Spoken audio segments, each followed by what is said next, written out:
Thank you all so much for coming. We really do appreciate it. My name is Connie Dietz, and I'm the current president of the Unclassified Professional Senate for this year. And we are very excited today. This is we have a fall meeting every year, so this is it, and we'll have another one in the spring. But we're really excited to have our top 4 administrators here today, and I know you have a lot of good questions to ask them. I just want to make a couple of comments. One, we are being videotaped. This will eventually be on the UP website, and so the speakers have to talk into a microphone, so you'll have to excuse them if they have to just kind of stand here. But they have to in order for the videotape to pick up their sound and everything. So having said that, a couple of people I want to thank. First off, I want to thank the Provost Office for the refreshments. Let's give them a great thank you.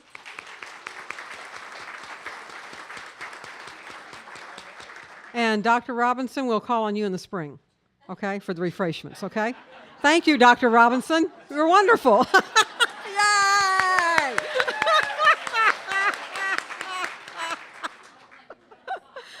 I got him, didn't I? It's on tape. And it's on tape, too. Now, you know, you can't say you weren't asked, okay? You know, we wouldn't want you to feel forgotten or anything, okay? Anyway, no, seriously. Thank you very much, Keith, for doing that. We really do appreciate it. Thank you. And I also want to thank the MRC.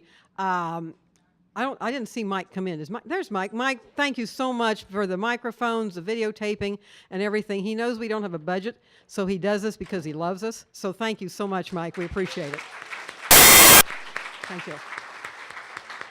Okay, and having said that, hopefully you all picked up an agenda, but we are just going to go right through. Each of our speakers said that they would be taking questions at the end of their comments versus waiting until the very end, okay? So, and I'll be trying to do the timekeeping so that we make sure that we can get all 4 of them up here. So we're just going to go in this order. Dr. Bardo will be first, followed by Mary Herron, who's Vice President of Administration and Finance, followed by Dr. Pickus, who is our interim provost, and followed by Dr. Robinson, who is our Vice President of CLIR, which is Campus Life and University Relations. And then at the end of that, I have just some information to share with you about your Senate and some things that we've been involved in. So we'll just start off with Dr. Bardo and go right through, okay? Thank you.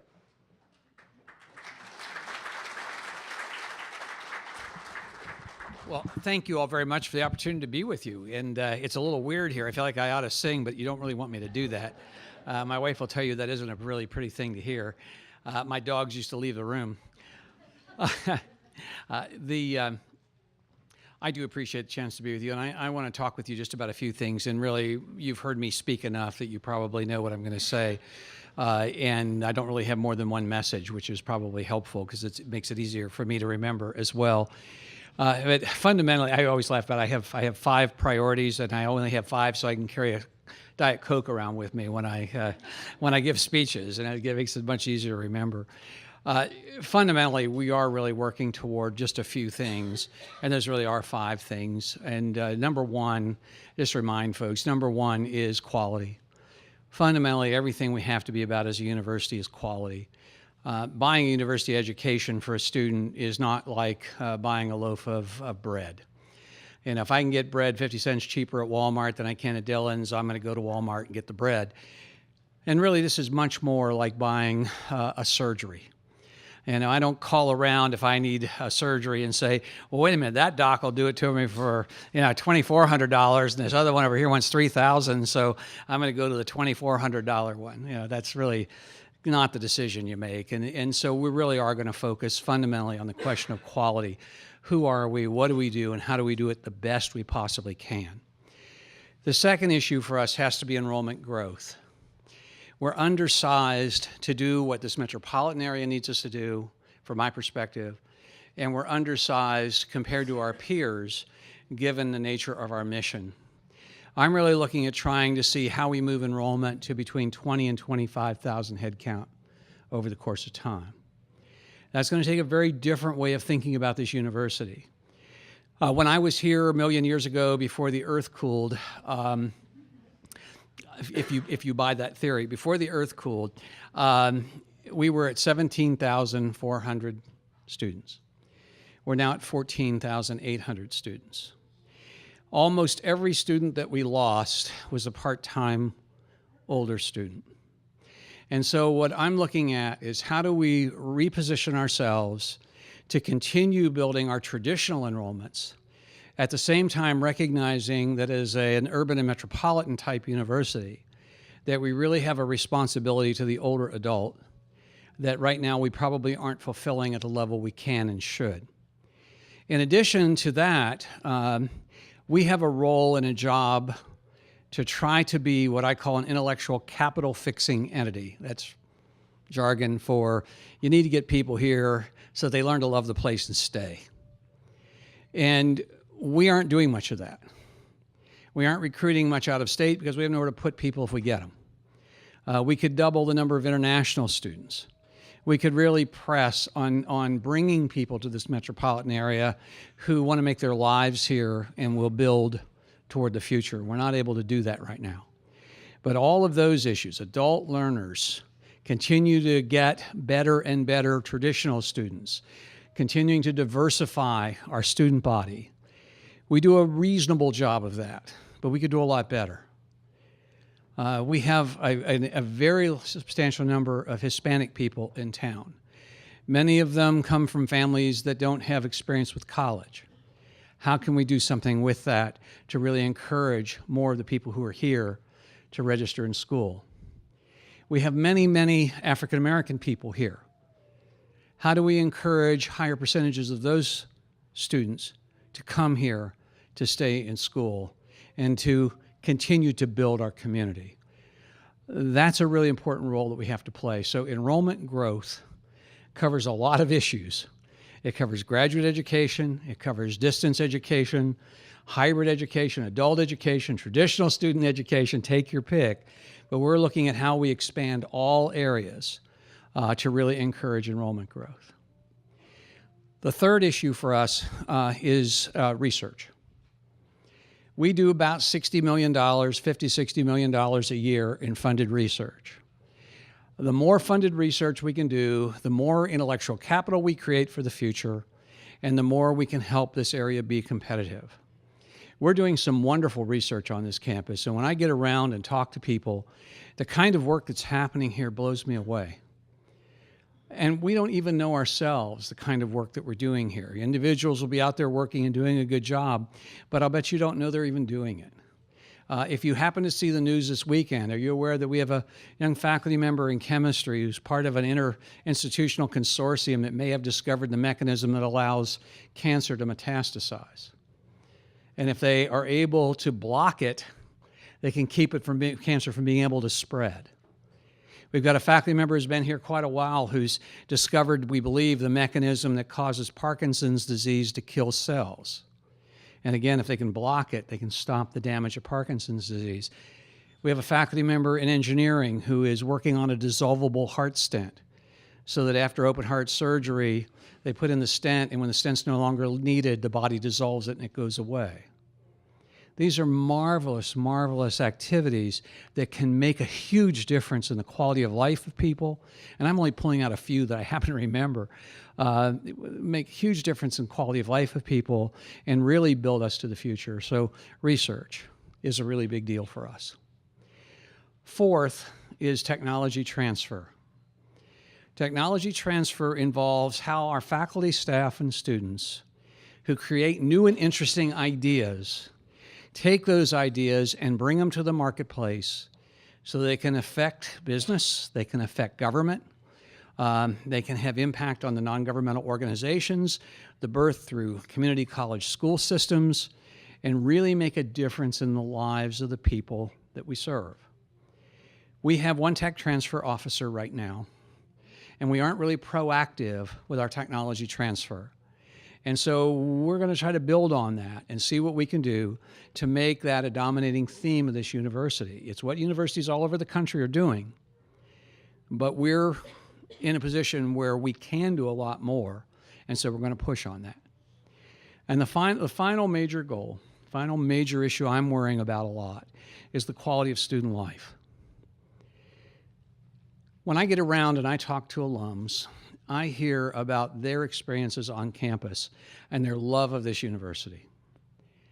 And what we're trying to do with the quality of student life is to encourage the student to be engaged with the university, to stay with the university to get their degree, and to keep a lifelong relationship with us that benefits both them and us.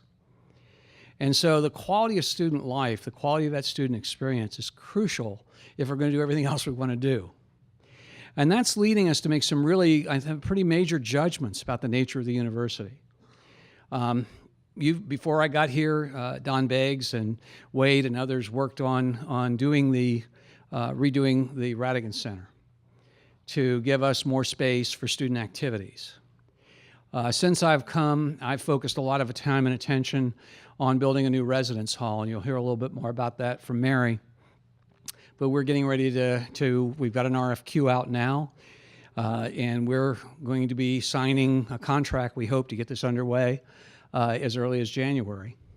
And we should have it really in the ground by August if the creek don't rise, as they say. But those really are the 5 things we're working on. To make sure that we have the money to do those things, we're doing a lot of other work. And one of them we're going to be doing is, in fact, we are getting ready to sign a contract to get a handle on effectiveness and efficiency of our processes, to make sure that we're using the money that we have well, and that we're doing really good work to support our students and our faculty and the people of the community who are trying to work with us.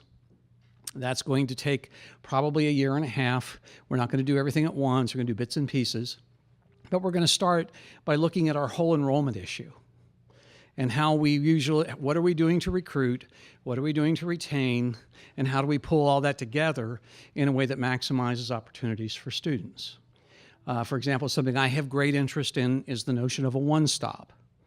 Right now, we kind of have a 4-stop. A one-stop means that if I'm a student, I go one place and talk to one person to get registered, to get my car registered, to do everything I need to do. And as long as I don't have a financial aid problem, I handle all that right there, including paying my bill. And if I have a big financial aid issue, then I might have to go see a financial aid specialist who really can help me with that problem. But otherwise, everything I do is right there. And right now, if you think about it, for a lot of students, we're sending them upstairs, downstairs, hallway, other buildings. My sister-in-law tried to register for a 1 credit hour class. It took her 2 hours. And she's a graduate. We ought to be able to figure that out and get her in, get her out in about 10 minutes, not 2 hours. And in fact, she told me at that point, she said, if you weren't the incoming president, I would have gone to another school. Well, not everybody's related to the incoming president, so the chances are pretty good we're losing some people who otherwise would be here if they had more opportunity to register that way. So those are the really big items that I'm worrying about right now, the ones I'm spending most time on. And we'll be happy to open up for questions, comments, concerns, whatever you got. Good recipes for chili.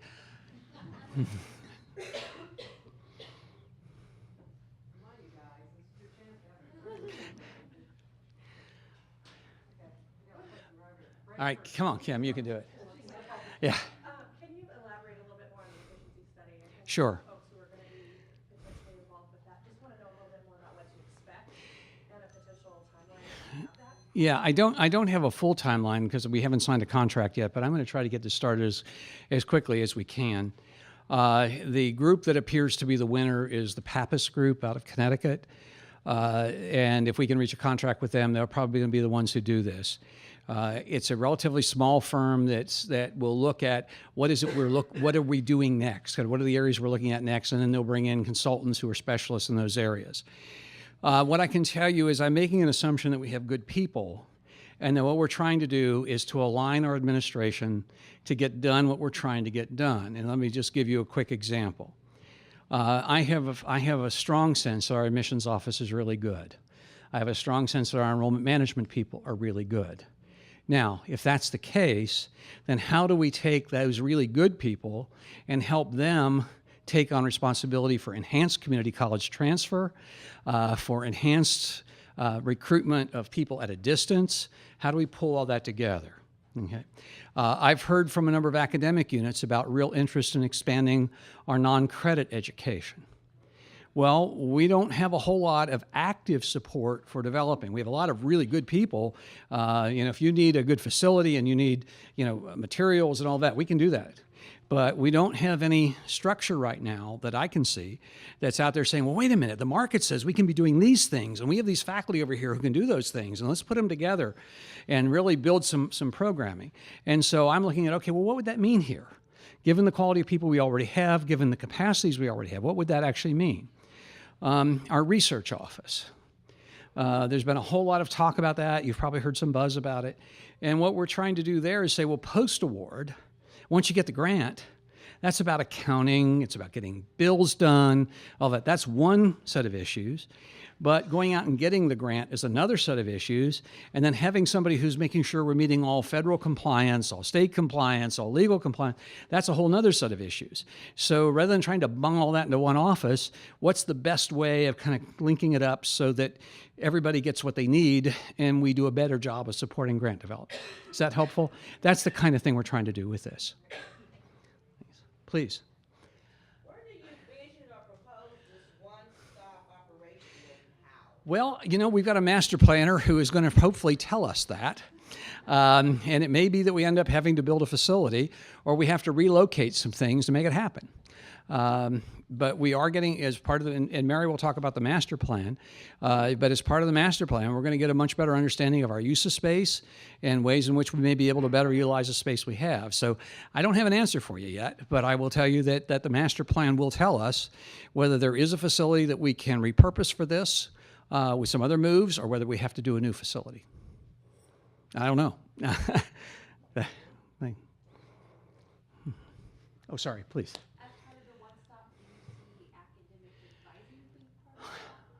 Probably. The question was, do I see academic advising as part of the one-stop? The answer to that's probably. And the reason for that, now, I want to really be clear here. I want to differentiate academic advising from course selection. Course selection isn't advising. Course selection is course selection. Advising is helping a student understand what their education is about and where they're going with it and why they're going there. And once we understand that, helping them get the right courses.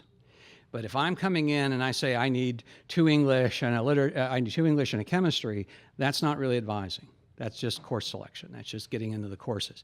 And so when I think of a one-stop, I'm thinking about that whole experience that student has.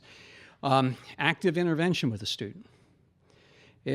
How do we know if a student's having problems? And if we find out the student is, how do we triage them to the right places to get support? And do we even have the right support? Those are the kinds of things you do with a one-stop. Please. With this economy headed the way it's been, how are we going to fund all of this? I mean, one of the things I know that we've talked about things right now, and a lot of new buildings and a lot of. Mm-hmm. Where are we going to get this money? We've been told for years we're going to get money. Well, that's probably a fair statement.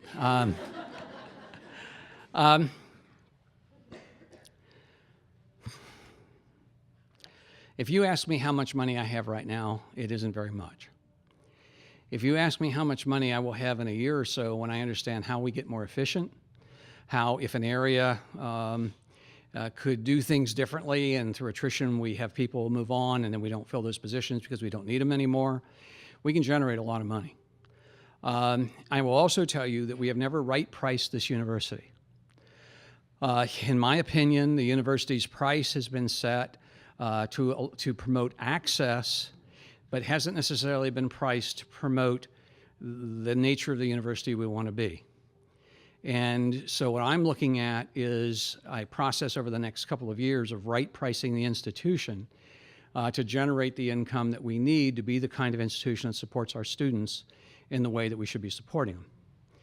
Secondly, as state funds decline or stay stable, in the political environment in which we live, it is likely that we're going to be able to convince political people to allow us to do some very different things to generate income than we would have done before. And I'm not sure that I'm ready to talk publicly about what some of those things are, but I'm very open to conversations, and in fact, well, there's one of them I will talk about, the residence hall. We're not going to carry the debt on the residence hall ourselves. What we'll do is lease property to a private developer who then develops a residence hall under contract that meets our exact needs as if it were our building, but it will be owned by the developer. And in 30 years, it will be deeded to the state as part of the deal. And so that will be a private building that we will not carry any debt. There'll be zero debt from the university's perspective on having that brand new residence hall. Okay? So that's a very different model than us taking on debt and carrying and doing it the way historically it would have been done. But in this political climate, we can do that. If you recruit out-of-state students, they pay full freight. That's another source of revenue we really haven't used. If you double the number of international students, they pay full freight. That's a very different set of income. So there are ways of thinking about this, and those are just a couple of real simple ones. There's others that we'll work on. But I can tell you right pricing in the university is very much on my mind, but I'm not going to go there until I feel like I understand what we're trying to accomplish, what it really costs to accomplish it, and then I can look at the governor with a straight face and say, we've done everything we can to become more efficient. Okay? Please. What do you think about the location of the golf course and how it might fit into any of your other great plans?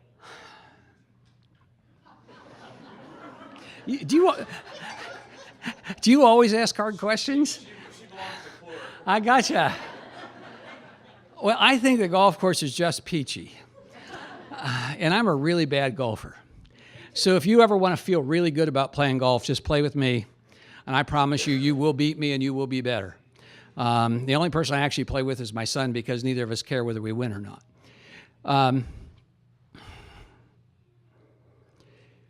The golf course exists and will continue to exist for a while. And the rest of the story? The golf course exists and will continue to exist for a while. Remember, this is being recorded. Channel 3 at 6. Golf course to go away. Headlines at 11. Right now, we're going to work as if the golf course remains forever. Will it remain forever? You know what? If we get to be 25,000 students and have the kind of public-private partnerships on the campus that we think we want, maybe. Maybe it exists, maybe it doesn't. Maybe there are other options for us. But that's, for right now, there's a golf course. And it is not part of this master plan to say there will not be a golf course. Okay. Did I sound like I was running for office? Please. Since we're an urban university, parking is big in the universities. Are we planning on parking garages? Yes. Alleviate our parking problems? Yes, there's two things we're planning on. One is to show people where open parking places are. And actually, how many was it? 250 at 11:30? 250. There are a lot of open parking spaces, and one of the things I've seen urban universities do that we do not do is they have a sign with the names of the lots and how many spaces are available in those lots, so you know where to go park. And that's something really straightforward, doesn't cost that much money. We can figure that out fairly quickly. Secondly, we are going to build a parking garage, probably in my lifetime. And I'm old, so I say probably in my lifetime. And the next building that we build will probably be a parking garage. It's that time we have to do that. We've asphalted about everything that we can. I would encourage you not to sit still too long, or they may asphalt you too. But the bottom line is that I do plan on building a parking garage. You think I'm kidding? I mean, you kind of got to keep moving. Please, yes. Sure. Technology transfer is a process that universities started using in the 1980s under the Bayh-Dole Act. Birch Bayh was a senator from Indiana, if I remember correctly, and we all know Bob Dole. They created a law that really promoted universities taking their intellectual capital and transferring that to the private sector. As that's emerged over time, It's broadened, and the thought process around it has broadened. I created a technology transfer program at my last school, and the very first contract I signed was for a new stage play. So what it really means, it's just a term of art that means when people create something new that could be commercializable or could have impact, that we get it out in the community and we consciously do so. Now, many times that will generate money for the university. You know, think about if we'd had this program when the Carneys started Pizza Hut, and if the university owned, say, 10% of Pizza Hut. When they sold it off to PepsiCo, our endowments would look a whole lot different than they do today. Okay. Some of you may be familiar with SAS software, the statistical software. That's started by a professor at NC State. He got irritated, didn't like what was happening with the old computer packages. I think that now has 14 major buildings on his campus, and he's the richest man in North Carolina. And so technology transfer can have huge impact. And what it means is that if a student has a really good idea, you help that student develop that idea and patent it and bring it to market. And there's a lot to be done there. There's a lot of work to be done there. Right now, we're doing much more of paper filling. We're doing a little training, but we really don't have a full staff. We have one person doing this. And what we're really looking at is how do we get a full staff that really encourages this kind of development and really encourages people who have good ideas to get them to the funding sources. We're talking to our foundation about the possibility of creating a for-profit sub-foundation. And that for-profit sub-foundation's sole purpose would be to provide early-stage capital for ideas created on this campus, to see if we can help get them commercial. There's a federal program called the SBIR STTR program, which is a lot of acronyms, simply means early-stage money to help you get a prototype out and help you think about it. The state of Kansas had 5 of those last year, if I remember correctly. Texas had like 170 of them, and Massachusetts had like 400 or 500, something in that order. And so we can do a lot better than that. We can be a center for helping get that funding and help get people on the road. So those are the kinds of things I'm thinking about. Also about bringing private businesses to the campus. North Carolina State University, and I keep talking about them because I'm using them as a model. And if you're really interested in this tonight, you really get bored or need to go to sleep, sign on to North Carolina State University Centennial Campus and take a look. Currently, they have 67 businesses employing 3,000 private sector employees physically on their campus. Think about that. What that does in terms of potential jobs for students, what it does in terms of joint research projects, in terms of learning experiences for students. It's just phenomenally different experience.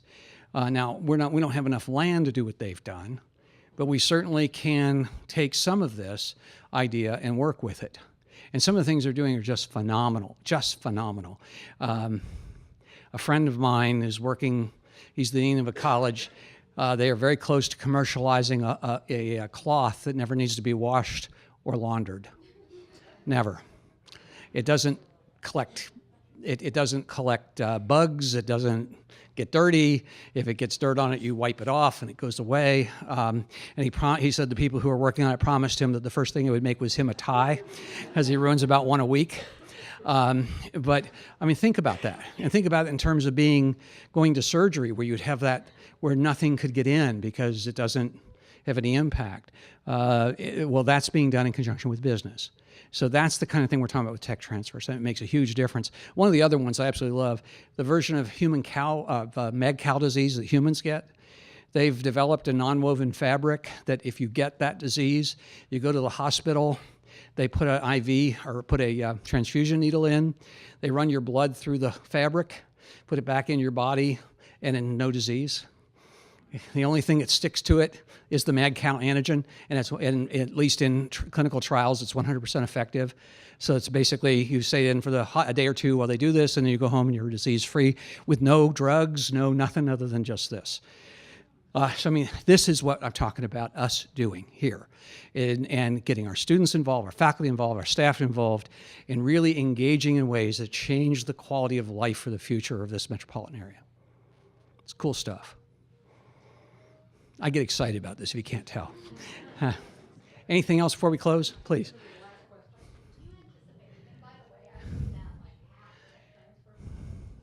Good.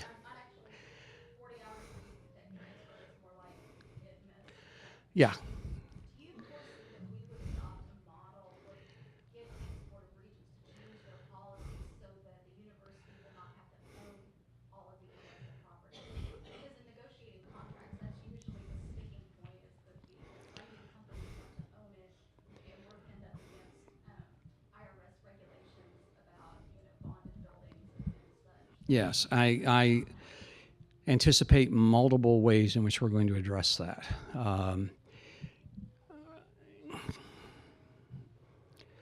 One is we already can negotiate with entities on what they can own and can't own, so we can do that. Secondly, the university legally owns all IP that happens on our campus.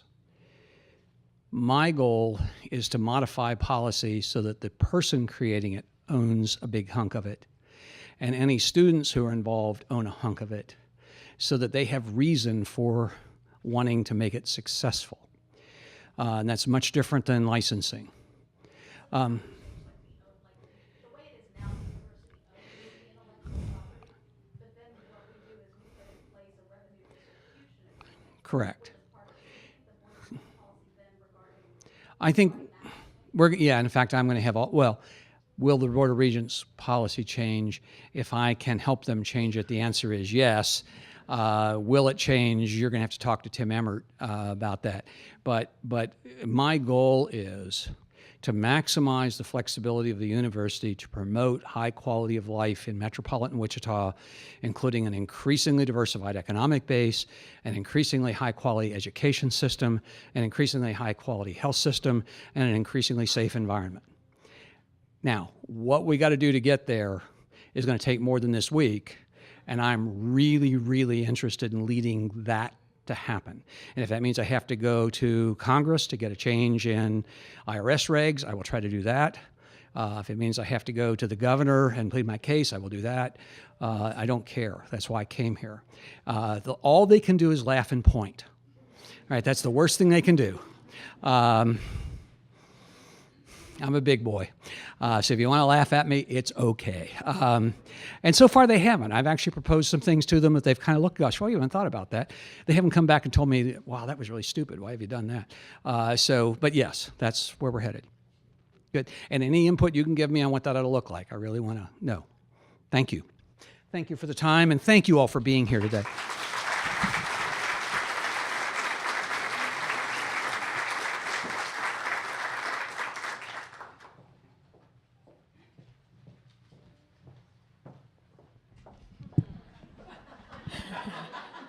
Have to get it down a little bit here. First of all, thank you very much for inviting us today. Connie has asked me to talk a little bit about our campus facilities master plan. This is something that the Board of Regents is requiring all of the campuses to complete and update by fiscal 15, which will be here before we know it because we're almost halfway through 13. So Wichita State did a competitive process, and we have selected the firm of Sasaki to do our master plan. Now, most of you probably have not heard of Sasaki, but let me tell you, we have one of the best. Sasaki was founded about 60 years ago. They're an international firm. They have 5 decades of design work with over 400 colleges and universities. And many of those, most of them are big names that you would immediately recognize. Partnering with them is a local architectural firm, GLMV Architecture. You see their big sign when you go down Douglas toward Old Town. Professional engineering consultants and Walker Parking.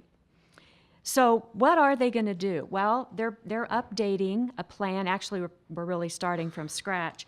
And we hope to have this completed by the spring of 2013. So what are they doing?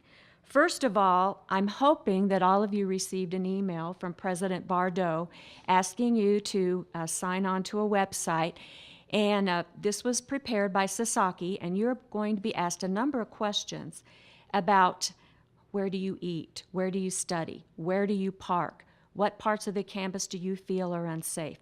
A whole bunch of questions, and there's little icons that you drag across the map and place in various areas of the campus. As of noon yesterday, I think we had about 459 responses. I haven't checked today, but we would really like for all of you to participate because your input is very important to the committee and to Sasaki.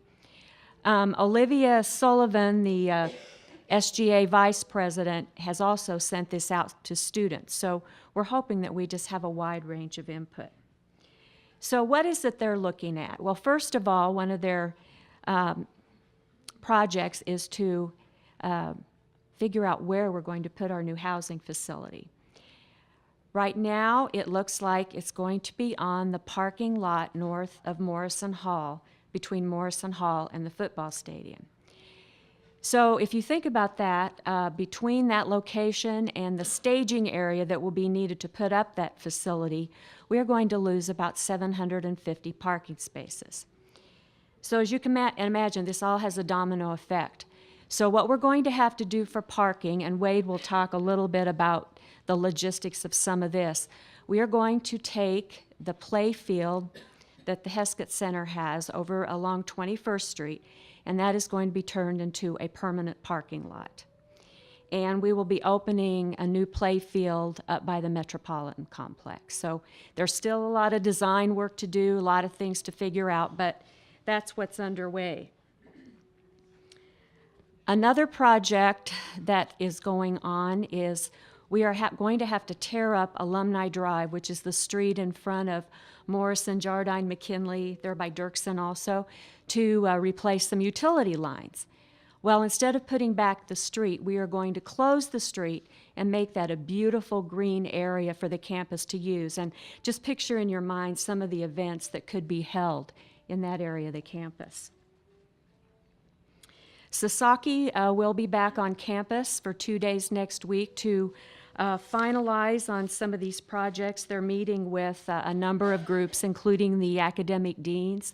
They'll also be setting up kiosks in the library and the Radigan Student Center to pull students in as they walk by and get their opinions on a lot of the projects. So with that, can I answer any questions about the projects or anything else?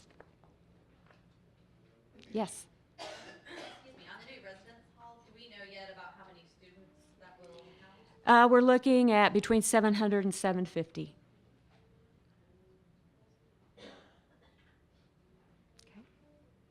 I would share with you on the facilities committee that Mary chairs, we are represented. Kim Salmon is our appointee to that. So the UPs do have a representative on that committee. Randy? You might not be able to answer this, but wasn't the math kind of fuzzy in the Sunflower the other day on the numbers for the housing residents? And maybe you didn't see that? No, I didn't. I have it on my desk, I just haven't read it yet. Anything else? Okay. Keith?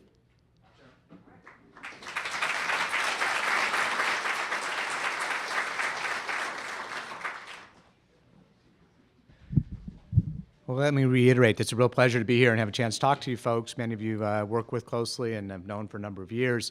As you might imagine, working for President Bardo means it's a time of change and action.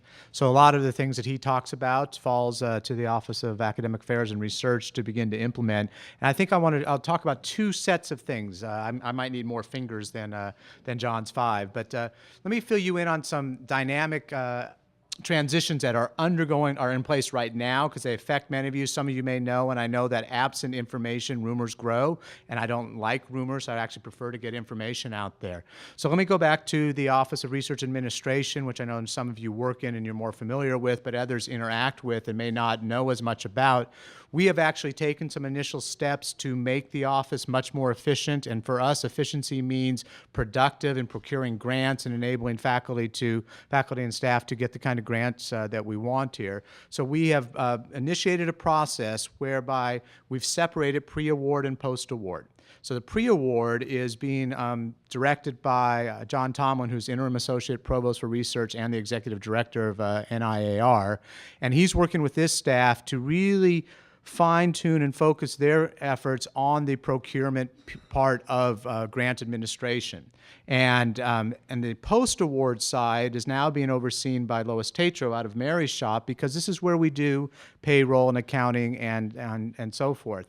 And they're working together to make sure they're coordinated and that we're learning together. But we imagine as we move forward, these two entities will actually function more independently, but also in a way that is much more efficient and much more effective. And so we anticipate that we'll be able to serve faculty and staff much better, both on the pre-award side and the post-award side. And as I see Glendon over there, I can't help but think that we have the whole compliance piece that we've been discussing in our executive team about where to situate that and what that looks like. Compliance can be everything from chemicals to federal guidelines, national guidelines, state guidelines, and so forth. And so we're really trying to get a handle on that, because we have so much activity, especially on some of the things that we export and with our work. So that's one whole set of activities that's occurring. And as you may be aware, that within academic affairs and research, there's a number of transitions underway. In addition to my position, which the president has already spoken about, the VPAA, let me tell you about where we're at with some of the dean's positions. I think that's important for many of you to understand. Peter Cohen will be returning to faculty at the end of this academic year, as he announced about a month or so ago. We have, for this position, we will be doing a search. I've appointed a search committee, a fabulous group of people from both on-campus and off-campus professionals that can help us identify the next leader of the College of Health Professions, which, as many of you know, is a very important unit on campus. And so I meet tomorrow for the first time with the search committee. Our plan is that we'll have the ad up and running within a few weeks, and that we would anticipate beginning to review applications by the end of January, early February, and bringing candidates onto campus sometime this spring, with the goal of having a new dean of health professions on by the 1st of July. And that, I think, is a realistic timeline, and I'm very excited about being involved in that process. The decision on the naming of the dean will be a cooperative venture. I'll provide input, as will the president. The entire executive team will be involved in making a decision here. But as we move forward with that search, we'll keep the campus apprised of that. The most recent change that you may be aware of is that the Dean of Engineering, Zulma Toda Ramos, will be leaving us. She has a fabulous opportunity to take the provost position at the University of Arkansas Little Rock. Zulma's transition is happening fairly quickly. She will be, her official last day is the 4th of January, and she actually last day on campus will be December 21. So we're working really hard and furious in some respect, fast and furious, to identify a replacement. And the current thinking is, President and I are looking at the possibility of bringing somebody from off campus. There's an agency that can help us place somebody who's a seasoned administrator, experienced as within a college of engineering, and help us navigate the terrain for the next 15 to 18 months, I think would be fair, because we'll begin this search next year, next academic year. Ron Mattson is an interim dean of arts and sciences, and we will not be searching for that position this year. Ron's doing a fabulous job. He's a wonderful human being, a great administrator and leader, and he'll remain in that position through next year as well. So that's the academic front in terms of changes. As I said, it's a dynamic environment. One thing that I want to talk about, it doesn't pertain to everybody here directly, but I want to at least make you aware of some of the conversations we're having. As many of you know, there's a number of people in this room who are unclassified professionals who teach. And we end up calling you all kinds of things, good things. Because you're wrong. But as a university, we're not very well structured to develop a system for unclassified professionals to teach, to have professional advancement. So we've begun a series of conversations with Mary and Ted Ayers and Human Resources to begin looking at what does it mean for a university to have a cadre of professionals who teach but aren't tenure track. We have them. The reality is that these numbers will likely grow in years ahead, but it seems incongruous to me that we don't have any way to develop a system where that you can advance through this system as you demonstrate proficiency and expertise in that may be parallel to the tenure track system. We know that it's done at both K-State and KU in their medical schools and their veterinary schools. We have a lot of unclassified professionals who teach in our health professions, in business, and we're seeing these numbers expand. So we'll be in contact and communication with the Unclassified Professional Senate so that we can get input as we think through it. But it's something that's really been bothering me as of late as we try to really kind of get a handle on who our teaching staff is at this university as we move forward. So I would say that's about the highlights, but I'd be happy to stand for any questions that you have. Any questions for Dr. Fitz? Yes, Ms. Do you think that research and IR will kind of stay like it is under Dr. Tomlin? Hard to say. There's what we're looking at now. A lot of it has to do with. Let me back up. So the question that Linda's asked is, right now we have John Tomlin, who's the executive director of NIAR, and he's the interim associate provost for research. When it came time to appoint an interim associate provost for research, in my mind, there was no other. He was the absolute best choice for it. Those who don't know John, he's quite an effective administrator. He knows the research enterprise really well. I've absolutely loved working with John. I think we've made tremendous progress. I think the president has agreed. We see what movement in the area we want to go. What we'll have to see is what's best for the university.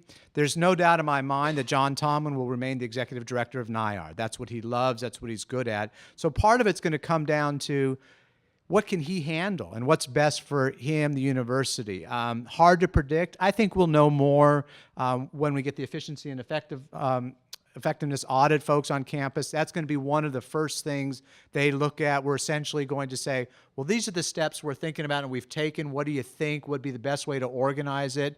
And once we have that, Linda, I'd say by the end of the academic year, I think we're going to be in a better position to say, we think this is the best way to organize moving forward. Yeah. Yes. With regard to the unclassified professionals, terminal degrees, who teach graduate students and undergraduate students, can you give us more specifics regarding advancement, for example, timeline, funding? Yeah, what I'll tell you, and I know just enough to be dangerous. I sit up with the what's called the Council of Chief Academic Officers at the Board of Regents every month. So these are all the provosts from the 6 Regents University. And just recently, it was KU who had asked to implement a new professional track at their medical school. And I became aware of these tracks that exist. And essentially what they have, and forgive me, I don't remember the exact title, but they have a track of educators who are not tenure eligible, and there's 3 levels, just like assistant, associate, and full. And so you set up a structure that is parallel to what one has with tenure track that has guidelines for advancement, and that would include the amounts of money that would be raises and so forth. But to comment specifically on what they would look like and timeline and so forth is premature. I don't know enough about it. I do know here we have a 6-year period between assistant and associate and full. So whether we would do the exact same thing or how it integrates with the current unclassified professional appointments where you're a provisional for 3 years and a regular, after that, if you make, that transition, I don't know yet. But this is where the conversation would come in, and we would look at other models to see what's going on, both in medical schools, but more importantly, in campuses like ours. Yeah. During this time of transition with ORA, is there any information out there, or would it be possible to put together some type of chart or organizational structure so that we know who we're supposed to go to for assistance when we need things, and kind of the accountability line? I think that would be helpful. Okay. It's a moving target. If that exists, we just might not be aware. Well, I'll talk to both John and Lois about that, but in the meantime, I would say if it's pre-award, John Tomlin is your person, and if it's post-award, it's Lois Tatro. But we'll work on it and getting it right. And updating if we update the website on ORA, that'd be what would be needed. Okay, right, because I think a lot of what's going on now is identifying the strengths of the workers and determining where best to situate them. So we're not exactly sure who's going to end up where, but we'll definitely get to that. Anybody else? Thanks for the opportunity to talk to you. Appreciate it.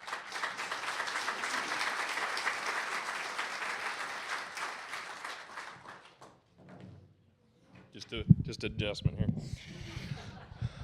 All right. Well, I think Connie left the floor open for me. Kind of just talk about Kluwer and some updates. Is that correct? All right. Let's hit on some major high points. First of all, the Wolverines are terrible, right? Thanks, Kevin. Appreciate that. He's a Michigan fan. Buckeyes stomped him pretty well. So anyway, he was laughing at me. Radigan Student Center, a lot happening obviously with that project. Where we are in the project is still in phase 1. So you see that the north component is still underway. Have you been in there? There is no heat in the building on the north 2/3. There won't be until mid-January. There was a heater plugged in today, so we're hoping to have progress in that area. Great progress is being made. Very much appreciate yours and the students' patience and everything from the food court to just the lounge area. Appreciate the patronage because people have still been doing business in the Student Center, and we appreciate it. Time frame, that's going to go through next summer, and hopefully somewhere right at the start of the fall semester, we're going to be in a position where we can shift everybody who got relocated to the south third gets to move into the new part. The south third then becomes under renovation. So great progress. Don Linger's doing great work. The staff in the Student Center is very patient, and the students have been very good about sticking with us on that. So the Student Center is making tremendous progress. The end product is going to be a great deal. I'd like to talk very briefly about the programs in Trio and Gierup, the special programs in Delta's area. We have more programs than any other institution in the country. I think that's still true. The last 4 units were funded on their 5-year cycle again. For those of you that are not familiar with the federal program model, that's pretty significant because not everybody in the new federal funding formula was re-upped. We were. And we can just be really honest about it. It's about Delta. It's about her history. It's about her connections. It's about her strength in the program. So if you have interactions with Delta, tell her thanks because that's why we are where we are. Housing, yes. Let's talk about housing. All right. You're right. Where's Randy at? It's fuzzy math in the sunflower. It's not correct math. The young lady who interviewed me did an excellent job. She did not use a recorder. She was furiously taking notes, which lended itself to blended information. So Mary's mentioned that our intention is to build on the large parking lot, whatever lot, 4, the big lot. And the intention is that we would have 700 beds that would allow us to take the 715 currently in Wheat Shocker and Brennan 2-3 offline, all effective August 1st of 2014. So the math that's in the sunflower, the first sentence is correct. We currently have about 1,150 beds as far as capacity. The number that she said there would be 3,000 beds is a long-term goal that John has stated. 3,000, 3,500 is what I told the young lady. That's a long-term goal. This facility in itself is 700, but when it's done, we're still at 1,150. Now, phase 2, 3, 4, 5, 6, that's where you get to 3,000 or 3,500.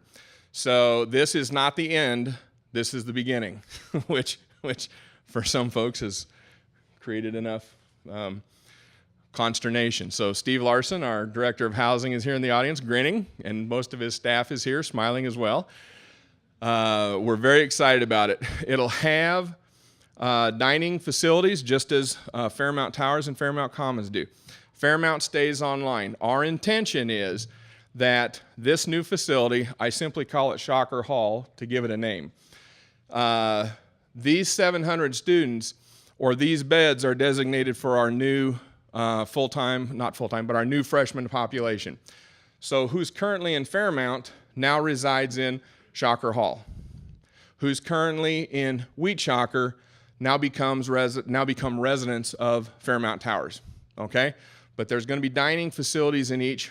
This is a huge change for us because, as you all know, Wheat Shocker and Brennan 2-3 do not have dining facilities, and it presents a lot of challenges for us. The model we're looking at, which we've talked to all the developers about, which is subject to change, but at least it's our talking point, is what we call a 4-2-1 model and a living learning environment. It's a different way that you program in the building, and it's a different way that you design it. But the 4-2-1 is 4 individual bedrooms, 2 bathrooms that are shared, and a single living space in each apartment. There's no kitchen. Okay? That's a big difference because we're putting the dining facilities in. Kitchens in Wheat Shocker bring things. They just bring things. So we don't want things in Shocker Hall. The idea then is also, depending on the configuration of the building, the number of students per floor, the layout, all the things that go into what these developers and proposers are going to bring to us, is on each floor you have 1, 2, doesn't matter, whatever the concept has, a combination lounge, kitchenette, dining space. So I can pop some popcorn, watch a movie while the fabric still hasn't been invented that doesn't get dirty. I do my laundry. And so once that gets here, we can repurpose those laundry spaces and our students will never have to do laundry. So this is great stuff. So these are the concepts we've talked about. We've met with some great developers. When John first came, it was, I think, the first week in August 2nd, 3rd, 4th, or somewhere in there. We went to UNC Charlotte. We saw that 4-2-1 model in their living learning environment. What that means is we'll have a couple classrooms there. There will be classes taught in that building. Right now in Fairmount, we have theme floors. We will continue that. We will have different populations targeted, and so students can interact with students in similar majors. They'll take classes together. They'll do all kinds of things. So when John's talked about the honors program and its development, that has a factor in housing and how you develop it and what an honors residence hall would look like. So this is all there for discussion. It's significant for Wichita State. We have not had this new construction energy since forever as far as residence halls go. Because literally, I think Brennan, Wheat Shocker, and Fairmount were privately built, purchased by the university. Mary and I were talking about this the other day. So really, this is a first for Wichita State. And obviously, we're very excited. You know, John and I were talking about energy, direction, domino effect. You know, it's all here.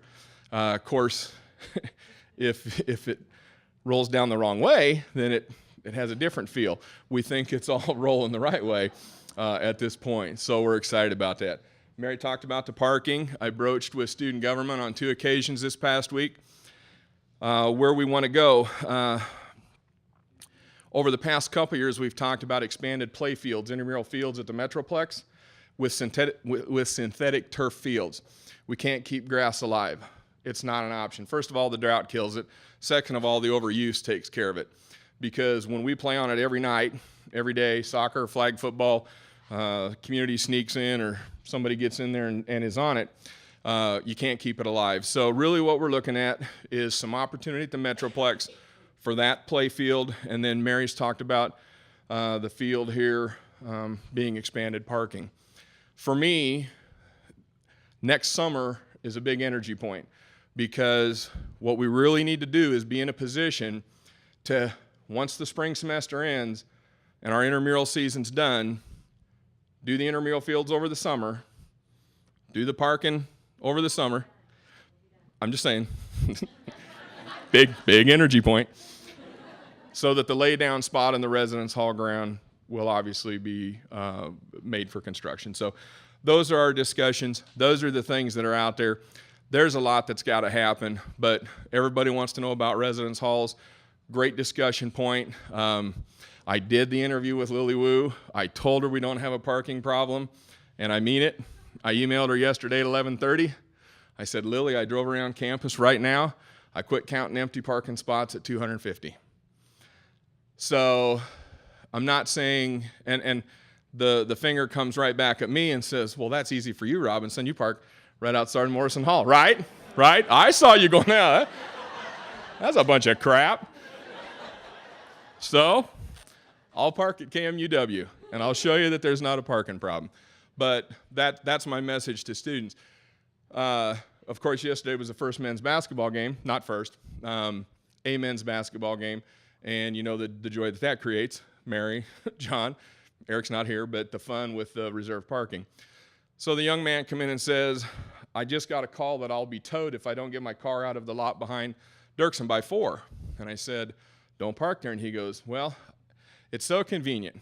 I drop off my kids, I come to campus at 9 in the morning, I park, and then I can't leave class at 4 o'clock to move my car.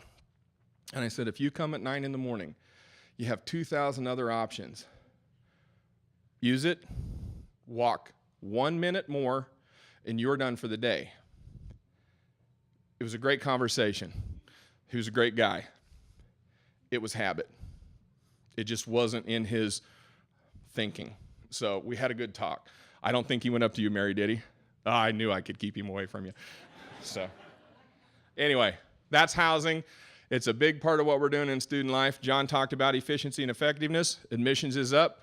We got a lot of great things happening. We're really excited about the chance to talk about that. With other things going on in the division, there's obviously a lot. Probably just going to stop there unless you have questions about anything in particular at this point. Oh, hands. Aaron. Yes, with the new residence hall, was there any talk about making it a LEED certified facility? We talked about it, and we will build with energy efficiency and conservation in mind, but the cost to actually achieve LEED certification is not where we're going to be. On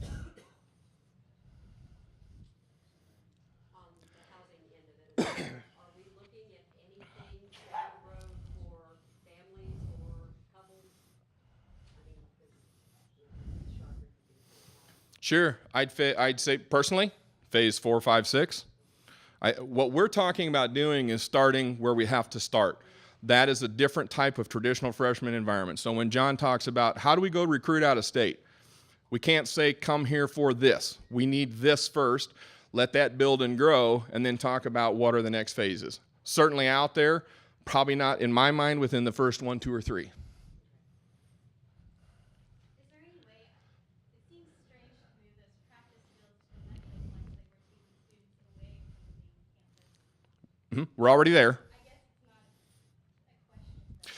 We already have play fields there, so we're already doing intramurals there. We're split between the grass here on 21st and the grass right across from AEGD, the General Dentistry Building.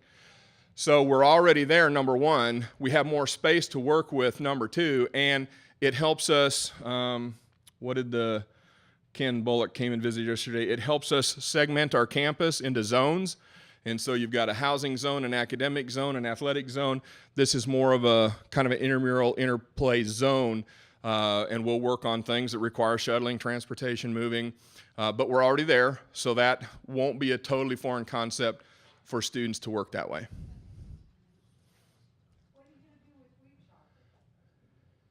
What do I want to do with Weed Shocker?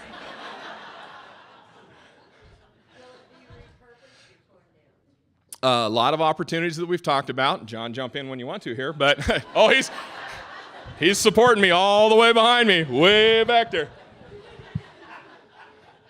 I'm right behind you. Don't Oh. walk up. No, I'm teasing you. No. I'll answer that. Yeah. Here. Thank you. I was teasing him. I was going to get behind him. Yeah, use him as a blocking back.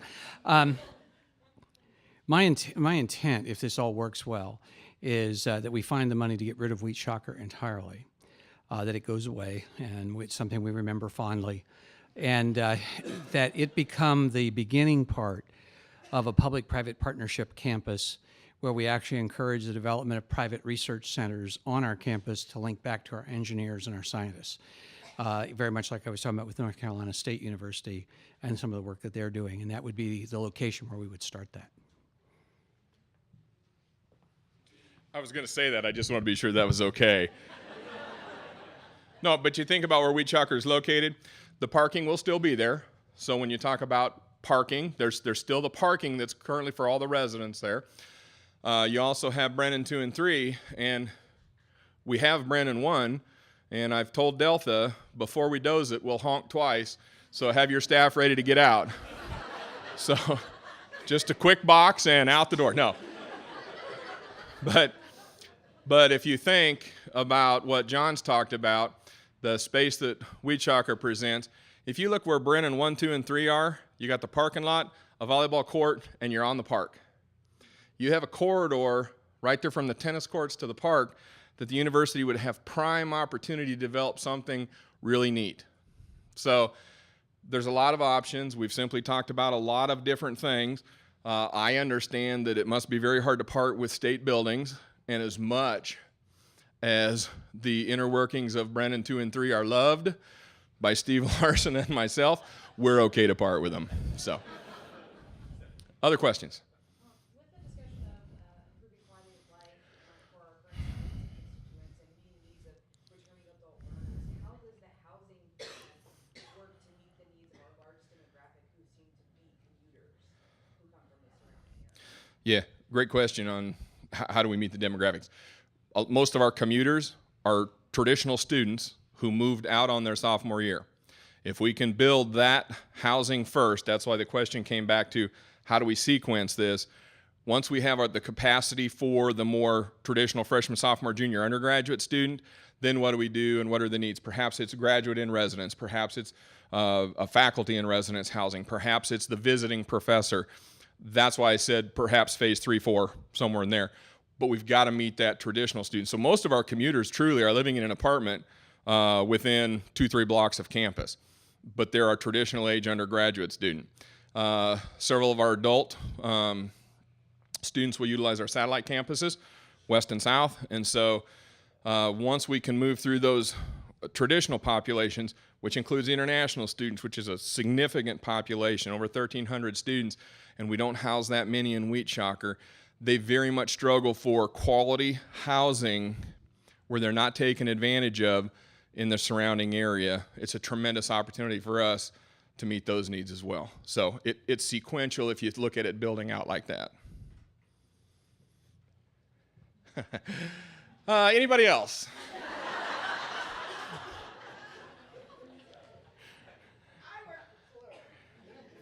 Oh, I know. Report to Miss Delta.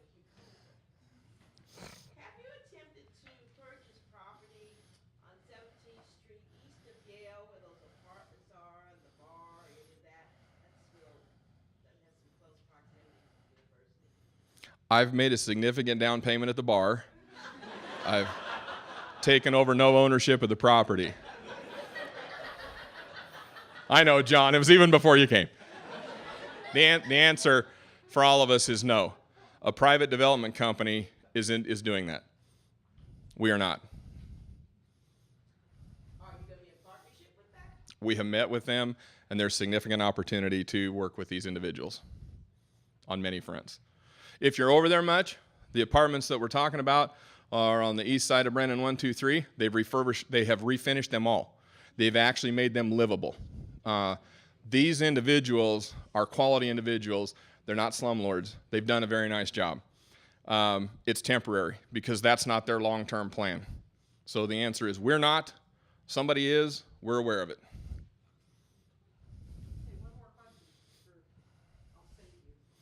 Thank you. A little late, but what the heck? I mean, 2 questions earlier would have been good.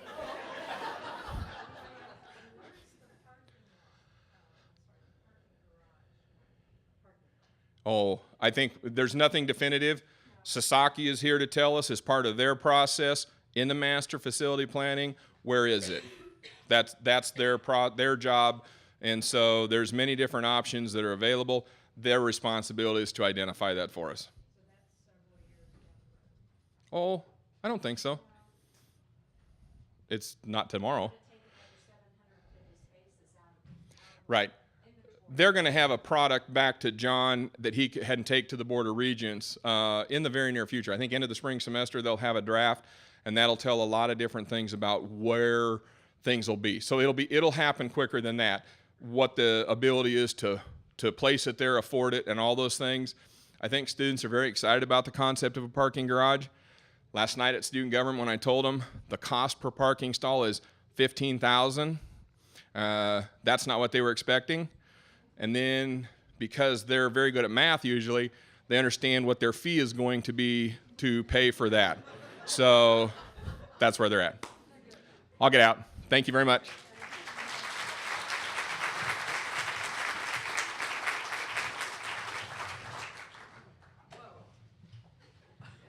Hello.